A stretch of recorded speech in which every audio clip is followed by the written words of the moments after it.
और हमारे साथ हमारे दो सहयोगी लगातार बने हुए हैं। पीयूष गौड़ हमारे साथ गाजियाबाद से जुड़े हुए हैं, मनीष हमारे साथ आगरा से मौजूद हैं और लखनऊ से अजीत हमारे साथ जुड़े हुए हैं। मनीष, आपके पास आना चाहूंगी क्योंकि लंबे वक्त से पूरा जो मामला है पेंडिंग चल रहा था और हर किसी को इंतजार था कि वक्त रहते इस पर एक्शन हो ताकि मामले सही तरीके से सुलझ सके। जी, अभी तक जो हमारे अधिकारियों से बात हुई है उसमें ये बताया गया है कि 4 जोन बनाए जाएंगे आगरा के अंदर और चारों जोनों के ऊपर एक एक आईपीएस की नियुक्ति होगी। यानी कि जो आगरा 90 किलोमीटर के दायरे में फैला हुआ था अब उसके 4 भाग कर दिए जाएंगे और एक मॉनिटरिंग अब तक एक आईपीएस कर रहे थे, अब 4 आईपीएस करेंगे। तो निश्चित तौर पर थानों के स्तर पर जो लापरवाही बरती जाती है उस पर ढंग से मॉनिटरिंग हो सकेगी। विवेचना किस स्तर पर हो रही है ये इसकी भी मॉनिटरिंग हो सकेगी और इसके साथ ही थानों पर जन सुनवाई कितनी होती है, लोगों को कहीं निराश करके तो नहीं लौटाया जा रहा है, इसकी तुरंत कार्रवाई की जाएगी। इसे कमिश्नरेट लागू होने के बाद से एक जो सबसे बड़ा फायदा है जो यहाँ के लोगों ने बताया वो ये है कि पुलिस की जो समीक्षा होती है या पुलिस की जो मॉनिटरिंग होती है वो ये सिर्फ 10 जर्सी गायों के साथ हर साल 18 लाख कमा रहे हैं। आपको भी ये सीखना है तो फ्रीडम ऐप को अभी डाउनलोड कीजिए। सशक्त होगी और जब पुलिस की मॉनिटरिंग सशक्त होगी तो निश्चित तौर पर अपराधों के जो ग्राफ है उसमें कार्रवाई में जो काम वो होता है वो कम आएगा, ग्राफ तो नीचे गिरेगा। इसके अलावा ये टूरिस्ट सिटी है, टूरिस्ट सिटी होने की वजह से यहाँ पर तमाम देशों के लोग यहाँ पर ठीक है मनीष, बने रहेगा, वापस आते हैं आपके पास। और अजीत भी लगातार हमारे साथ बने हुए हैं। अजीत, हम चाहेंगे कि कुछ और प्रस्ताव भी आप बताएं, जो 18 प्रस्ताव बताए जा रहे हैं जिन पर मोहर लगी है। देखिए बिल्कुल दिव्या, नैमिषारण जो धार्मिक स्थल है सीतापुर में उसको नैमिषारण तीर्थ विकास परिषद के गठन के प्रस्ताव को भी मंजूरी दे दी गई। यानी जैसे राम सर्किट था, जैसे अयोध्या तीर्थ विकास परिषद है, ब्रज तीर्थ विकास परिषद है, वैसे ही अब नैमिषारण तीर्थ विकास परिषद की भी मंजूरी कैबिनेट से दे दी गई है।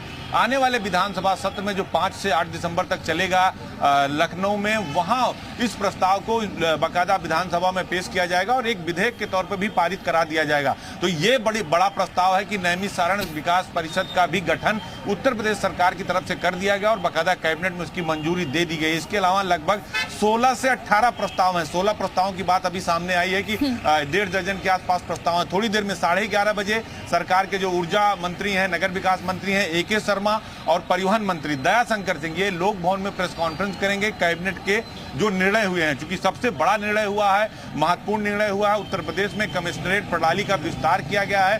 पहले 13 अप्रैल 2020 को नोएडा में लागू हुआ था, लखनऊ में कमिश्नर प्रणाली लागू हुई थी, उसके बाद कानपुर और वाराणसी में लागू हुई थी और आज यानी आज का भी दिन महत्वपूर्ण है। आज की तारीख में जो 25 तारीख यानी आज के दिन गाजियाबाद, आगरा और प्रयागराज 3 बड़े जिलों में कमिश्नरेट लागू किया गया। कल ही मुख्यमंत्री ने दिव्या प्रयागराज में बैठक की थी और बैठक के दौरान उन्होंने समीक्षा बैठक की थी। ठीक है अजीत, वापस आते हैं आपके पास। ओपी सिंह साहब इस वक्त हमारे साथ जुड़ गए हैं। ओपी सिंह साहब, किस तरीके से आप इस फैसले को देख रहे हैं? 3 और जिले में कमिश्नर प्रणाली लागू कर दी गई है।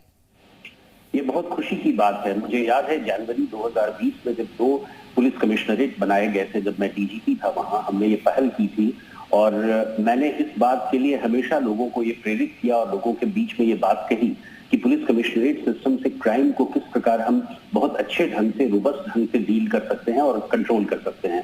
आज 21st सेंचुरी में क्राइम का स्वरूप बदल गया है। न्यू जनरेशन क्राइम हो रहे हैं, इकोनॉमिक क्राइम्स हैं, साइबर क्राइम है, ट्रेडिशनल क्राइम्स हैं, लैंड डिस्प्यूट्स हैं, लॉ एंड ऑर्डर की सिचुएशंस है। इन सारे मेट्रो शहरों में जहाँ की आबादी 20 लाख 15 से 20 लाख से ज्यादा है, वहाँ इन सब स्थानों पर पुलिस कमिश्नरेट की बहुत जरूरत है और यही कारण है कि माननीय मुख्यमंत्री जी ने हम लोगों की बात सुनी और जनवरी 2020 में लखनऊ और नोएडा में पुलिस कमिश्नरेट की व्यवस्था की गई। आज मुझे खुशी है कि उसके बाद 2 हुआ और अब 3 हो रहा है। कुल 7 ऐसे स्थान है जहाँ पुलिस कमिश्नरेट की व्यवस्था की जा रही है और की गई है। ये हम सबों के लिए, खासकर पुलिस कर्मियों के लिए और आम जनता के लिए बहुत बड़ी बात है कि हम एक अच्छी बेहतर पुलिसिंग व्यवस्था दे पाएंगे। सिंह साहब बिल्कुल, लेकिन कई बार सिचुएशन जो है बिगड़ने की स्थितियां भी रहती हैं और ऐसे में अब पुलिसिंग सिस्टम में भी सुधार होगा, पारदर्शिता भी आएगी और जो जनता के मुद्दे थे वो भी सॉर्ट आउट जल्दी हो पाएंगे। बिल्कुल बिल्कुल होंगे, क्योंकि देखिए पुलिसिंग जो है एक साइंस है, एक डायनेमिक कॉन्सेप्ट है। पुलिसिंग का स्वरूप जिस तरह बढ़ता है, बिगड़ता है, उसी प्रकार पुलिसिंग की व्यवस्था भी की जाती है। 100 वर्ष पहले हमने कभी सोचा नहीं था, लेकिन आज हम तरह तरह के प्रयोग कर रहे हैं और उन प्रयोगों में कम्युनिटी पुलिसिंग की बात की जा रही है। पुलिस कमिश्नरेट सिस्टम एक मॉडल है, एक पुलिसिंग मॉडल है जिसकी व्यवस्था की जा रही है। तो 15 साल पहले, 20 साल पहले हम साइबर क्राइम के बारे में एकदम चिंतित नहीं थे। आज हमारे पास साइबर फ्रॉड्स इतने हो रहे हैं, तो हमें जरूरत है उन सभी चीजों को बहुत ही प्रोफेशनल तरीके से देखने की और एक इंटीग्रेटेड वे में, क्योंकि पुलिस कमिश्नर जो है वो एडीजी रैंक का होगा, वो मैच्योर ऑफिसर होगा, प्रोफेशनली कॉम्पिटेंट होगा, उसकी समझदारी होगी।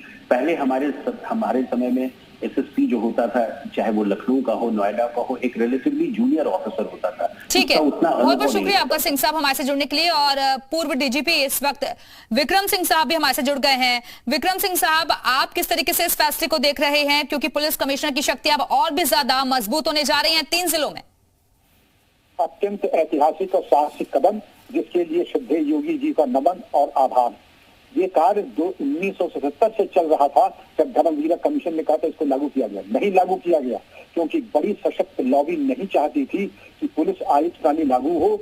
लेकिन योगी जी की पहली सरकार है जिसने उस सशक्त लॉबी को धता बताते हुए पुलिस आयुक्त प्रणाली लागू की, जिससे कि जनहित में है, देश हित में है, प्रदेश हित में है, जिससे जनता को त्वरित न्याय मिलने में बहुत एक क्रांतिकारी कदम है। सिंह साहब, वैसे भी एनसीआरबी की जो रिपोर्ट सामने आई उसमें उत्तर प्रदेश ने कानून व्यवस्था के मामले में एक लंबी छलांग आगे लगा ली है, और इस फैसले से भी माने कि कानून व्यवस्था और बेहतर होगी, अपराध मुक्त बनेगी।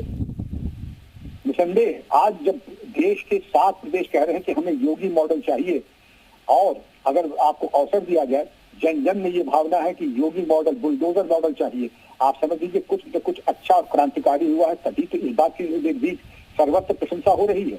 इसकी सर्वत्र प्रशंसा होनी चाहिए, और जो बेस्ट इंटरनेशनल प्रैक्टिसेस है उसमें लागू होना चाहिए, क्योंकि जो यूपी को संभाल लेगा वो देश को संभाल लेगा और अपराध स्थिति को पूरी तरह से नियंत्रित कर सकता है। सिंह साहब, क्योंकि अब कुल मिलाकर 7 जिले ऐसे हो गए हैं जहां पर ये प्रणाली लागू होगी, लेकिन क्या आपको लगता है कि कुछ और भी जिले ऐसे हैं जहां आने वाले वक्त में वहां पर भी इम्प्लीमेंटेशन इनका होना चाहिए? जी जरूरी, जो जितने भी बड़े जिले हैं, जो आपके जोन हेडक्वार्टर्स हैं, जैसे आपका बरेली है, जैसे आपके अन्य जो बड़े जनपद हैं, झांसी है, इस तरह के जनपदों में 18 जनपद चिन्हित हुए थे। इन 7 को आपने अगर अलग भी कर दिया तो 11 जनपद ऐसे जहां तत्काल रूप से पुलिस आयुक्त प्रणाली लागू होनी चाहिए। लेकिन एक का प्रयोग होता है शनय। आपने प्रयोग किया, पहले आपने देखा कामयाब हुआ, आपने आगे बढ़ाया। अब वो पूरे यूपी के 75 में से 18 जिले ऐसे हैं, 7 आपने कर दिए, 11 और हो सकते हैं। सिंह साहब, और जाहिर तौर पर क्योंकि आने वाला वक्त चुनावी मौसम है, निकाय चुनाव, उपचुनाव और 2024 का चुनाव, उससे पहले पुलिसिंग को और भी ज्यादा मजबूती देना अपने आप में अहम एक्शन हो जाता है।